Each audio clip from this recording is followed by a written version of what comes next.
안녕하세요, 윤희입니다. 혹시 콩가루 집안이라고 아세요? 우리 한번 솔직해질까요? 완벽한 부모는 없기 때문에 절반 이상은 콩가루 집안이라고 생각합니다. 그럼 이제 콩가루 집안을 한번 유식하게 이야기해 볼게요. 바로 엮이는 가정입니다. 쉽게 말하면 부모 중 한 사람이라도 정서적으로 불안정하거나 자존감이 극히 높거나 낮아서 자녀에게 상처를 주는 것을 말합니다. 오늘의 책 나는 왜 엄마가 힘들까는 바로 어머니에게 상처를 받았던 딸들의 정서적 독립을 통해 건강한 부모-자식 관계를 회복하기 위한 지침서입니다. 사실 제가 직접 산 책은 아니랍니다. 1인 지식기억가 양지호 멘토님의 라이브 방송에 갔다가 멘토님이 제 채널에 대해 칭찬을 많이 해주셔서 저에게 연락이 왔더라고요.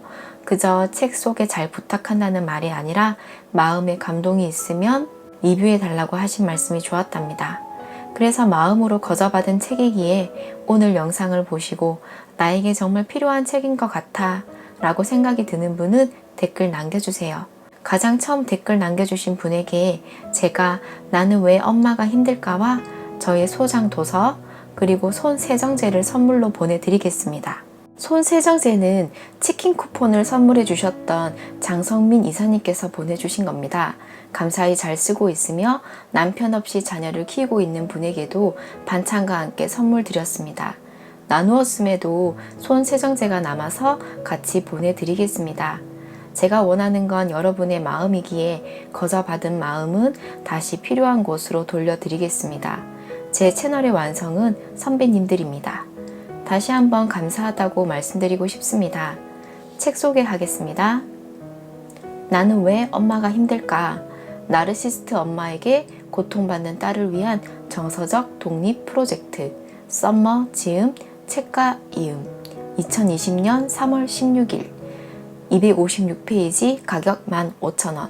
이 책의 저자 썸머님은 우연한 기회에 자기애성 인격 장애를 일컫는 나르시스트 부모가 자녀를 양육하는 방법, 그들의 자녀들의 특징을 우연히 접하면서 인생의 문제를 대하는 관점이 달라졌다고 합니다.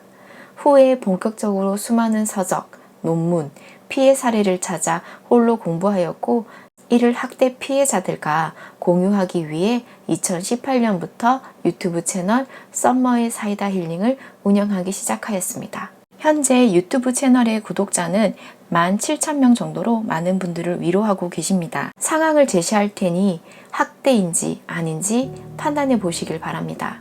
상황 첫 번째, 죽겠다고 말하는 어머니, 매일 술에 취해 들어오는 아버지, 매일 싸우는 어머니, 어머니는 서러워서 울다가 집을 나가버린다.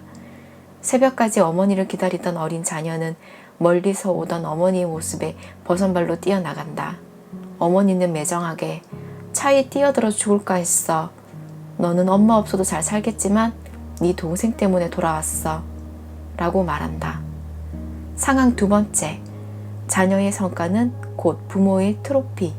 친척 혹은 친구들을 오랜만에 만나고 들어온 어머니. 기분 좋게 나가셨다가 인상을 쓰며 돌아와서 나에게 소리를 지르고 화를 낸다. 내가 누구 때문에 이날 이때껏 살았는데 다른 집 애들은 직장도 잡아서 용돈도 주는데 내가 너 때문에 말 한마디도 못하고 왔어. 이게 뭐야? 대체 꼴도 보기 싫어. 오늘도 나는 엄마의 감정 쓰레기통이 되었다. 상황 세 번째, 모든 대화가 부모님 위주인 경우.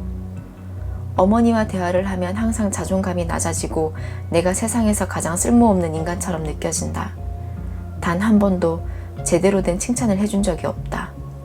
그래, 내 말대로 땡땡 회사에 취직하니까 얼마나 좋니? 이게 다 내 덕이야. 너는 맨날 777을 못해. 다 이 엄마 덕이야. 어떻게 네가 만나는 남자들은 다 그 모양이니?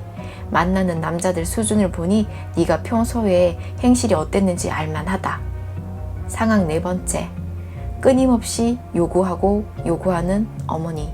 며칠 전 드시고 싶다던 음식을 사드리고 옷도 사드렸지만 다시 어머니는 말씀하신다. 네가 나한테 해준 게 뭐니? 다른 집 애들은 해외여행도 보내준다고 하던데 넌 이날 이제껏 대체 뭐하고 살았니? 돈은 얼마나 모았고? 내가 이러려고 너 키운 줄 아니? 내가 이 나이 먹어서 어디 가서 부끄러워 말도 못해. 넌 내 인생의 수치야. 여러분 어떠세요? 학대일까요?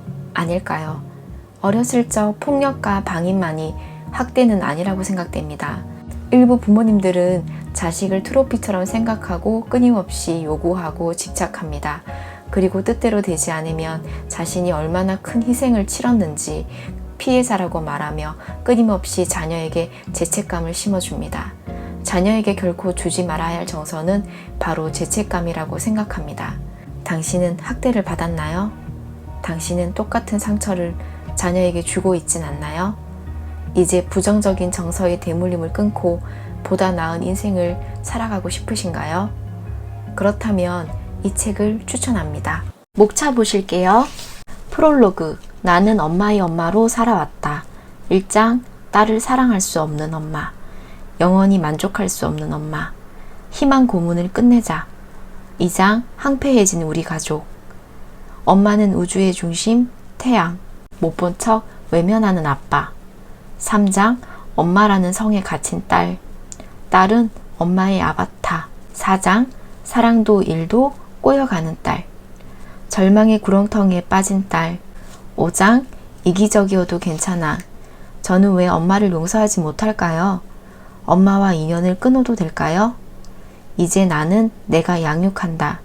진정한 나를 발견하기. 이 책 서문에 보시면 이런 글이 있습니다. 읽어드릴게요. She will be okay. 당신이 없어도 엄마는 괜찮을 거예요. 걱정하지 말고 당신의 행복을 찾아 떠나세요. 먼저 자기애에 대한 설명을 하겠습니다. 건강한 자기애, 강한 자기 확신은 자신을 사랑하고 타인을 존중합니다. 자기중심적인 허영은 타인에게 해를 가하진 않지만 자신밖에 모르는 어린아이처럼 미성숙합니다.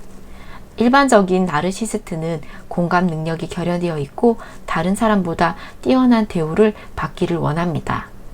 악성 나르시스트는 사이코패스와 차이점을 찾기 어려울 만큼 타인에게 큰 고통을 줍니다.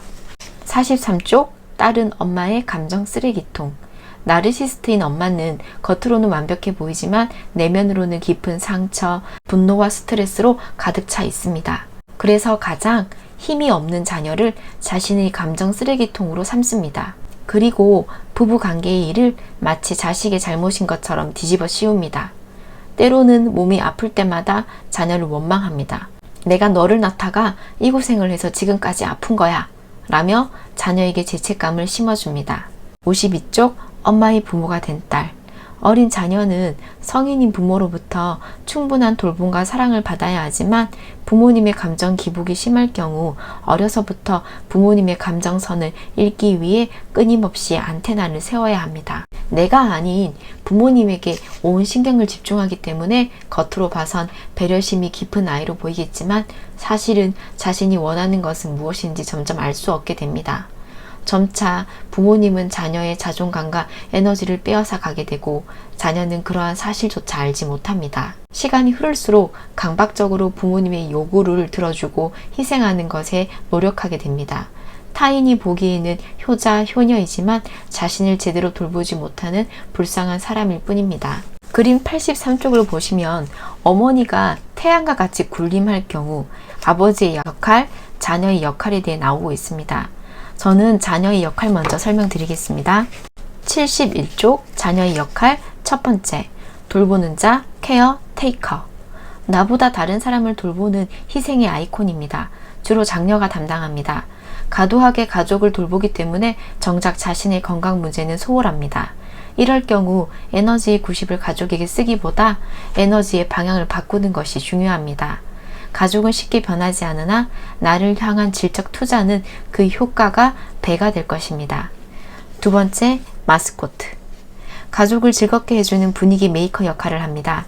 주로 막내입니다. 겉으로는 밝지만 마음 한편에 슬픔을 감추고 있어 후에는 미성숙한 사람으로 남을 가능성이 있습니다. 세 번째, 영웅 히어로입니다. 공부 잘하고 똑똑하며 부모의 트로피와 같은 존재입니다. 무조건적인 사랑을 받습니다. 다만 과도하게 부모의 기대에 부응하며 살아야 했기에 실패에 대한 두려움이 큽니다. 보다 자신을 자유롭게 해줄 필요가 있습니다. 네 번째 희생양, 스케이프고트.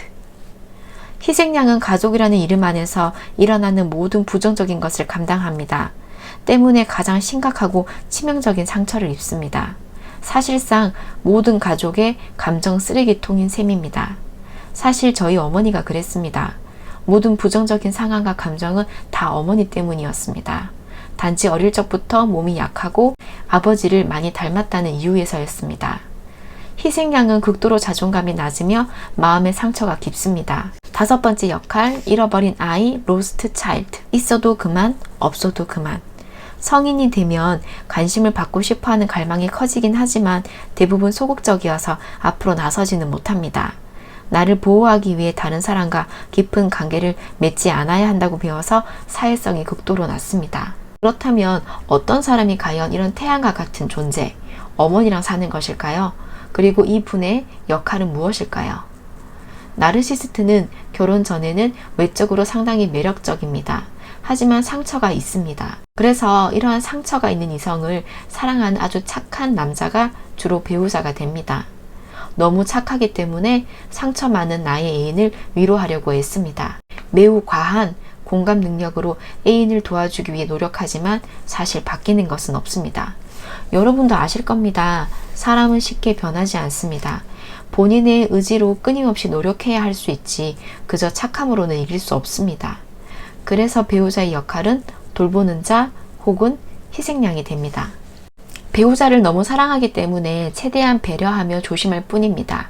만약 그저 착한 아버지가 자녀를 두둔하면 태양과 같은 어머니는 오히려 불같이 화를 내며 자녀들에게 아버지란 존재가 얼마나 무능력하고 이기적인지 끊임없이 이야기합니다. 성별이 바뀌어도 결과는 같습니다. 자기중심적인 아버지와 희생만 하는 어머니에게서 자란 자녀 역시 같은 상처를 가지고 있습니다. 그래서 결혼은 동정심으로 하는 것이 아닙니다. 내가 저 사람을 변화시킬 수 있다는 생각은 금물입니다. 지금 연애 중이시라면 아무리 연애를 오래 했어도 상대방의 말 버릇과 습관을 살펴주시기 바랍니다. 너무 사치스럽거나 허황되진 않는지, 사회적 약자에게 무례하게 굴진 않는지, 애정이나 금전 요구를 과하게 하진 않는지, 처음에는 투정 정도로 매우 귀엽게 보이겠지만 시간이 지날수록 더 심해질 가능성이 매우 높습니다. 그리고 가능하다면 부모님과 관계는 어떠한지 살펴주시기 바랍니다. 부모님이 다소 폭력적이거나 알코올 중독 문제가 있는 경우 그분과 결혼하신다면 여러분들은 돌보는 자 혹은 희생양이 될 것입니다. 지금 나의 애인이 너무 사랑스럽고 매력적이겠지만 결혼 문제에 대해서는 신중했으면 좋겠습니다. 180쪽 부모복 없는 딸, 남편복 없는 이유. 흔히 부모복 없는 딸이 남편복도 없습니다. 왜냐하면 정서적으로 불안정한 부모 밑에서 자란 딸은 또 다른 학대자를 만나 결혼을 하는 실수를 범합니다. 그래서 자녀가 태어나면 또다시 나의 자녀가 학대를 당하는 것을 지켜봐야 합니다. 학대가 세대에 걸쳐 대물림 되는 것입니다. 지금부터라도 끊어야 합니다. 214쪽 엄마와 인연을 끊어도 될까요? 부모 자식 관계를 어떻게 끊을 수 있겠습니까? 하지만 방법이 없는 것은 아닙니다. 독립을 할 수 없는 경우라면 엄마의 나르시스트 게임에 휘둘리지 않아야 합니다. 빈고판을 살펴주시기 바랍니다. 자녀를 통제하려는 부모의 전략은 수치심 주기, 죄책감 씌우기, 말끝마다 너는 내게 고마워하지 않는구나 라고 말하기가 있습니다. 빙고 하단의 플라잉 몽키는 학대 부모를 도와 자녀를 괴롭히는 사람입니다. 아버지가 될 수 있고 친척이나 혹은 형이 될 수 있습니다. 독립이 가능하다면 연락을 최소화하고 내가 기준을 정하는 것입니다. 엄마에게 이제 그만이라고 말하는 것입니다. 자녀가 돈을 버는 경우 자녀의 모든 물질과 에너지를 가져가려는 부모님이 덜어 있습니다. 처음 시작은 넌 돈 관리 못해? 내가 해줄게 이지만 몇 년 뒤 돈의 행방을 물어보면 돈 이제 없어. 다 내가 필요한데 썼어 라고 말합니다. 그러니 엄마 내 돈은 내가 알아서 할게 혹은 엄마 나의 진로는 내가 알아서 할게 라고 말할 수 있는 선 긋기가 필요합니다. 235쪽 진정한 나를 발견하기. 책 내용을 그대로 읽어드리겠습니다. 엄마를 바꾸고 설득하겠다는 에너지를 이제부터 나를 돌보고 보살펴주는 데 사용하자. 당신은 이미 많은 에너지를 쏟았고 충분히 노력했다. 이제는 진짜 나의 가치를 찾고 내가 얼마나 대단하고 소중하고 사랑받을 만한 사람인지 알아보자. 엄마가 주입해준 가치관을 따르는 대신 나만의 세상을 보는 힘을 길러보자. 당신만의 새로운 인생을 살아보자. 인간관계 중 가장 많은 상처를 주고받는 것이 가족관계인 것 같습니다. 어린 자녀에게 우주와 같은 부모의 역할은 대단히 중요하지만 부모 역시 자녀와 함께 성장하는 존재로 그 모든 상황이 처음입니다. 갓난아이를 키우는 경험도, 초등학생 자녀를 가르치는 것도, 성인 자녀를 대하는 것도, 모든 것이 서툴겠지만 적어도 자녀를 나의 소유물이라고 생각하지 말고 독립된 인격체로서 존중하는 마음이 필요할 것 같습니다. 가장 좋은 부모란 리더가 아니라 친구라고 여겨집니다. 오늘도 부족한 제 영상 봐주셔서 감사합니다. 선배님들 모두 행복하셨으면 좋겠습니다. 잘 자요. 토닥토닥.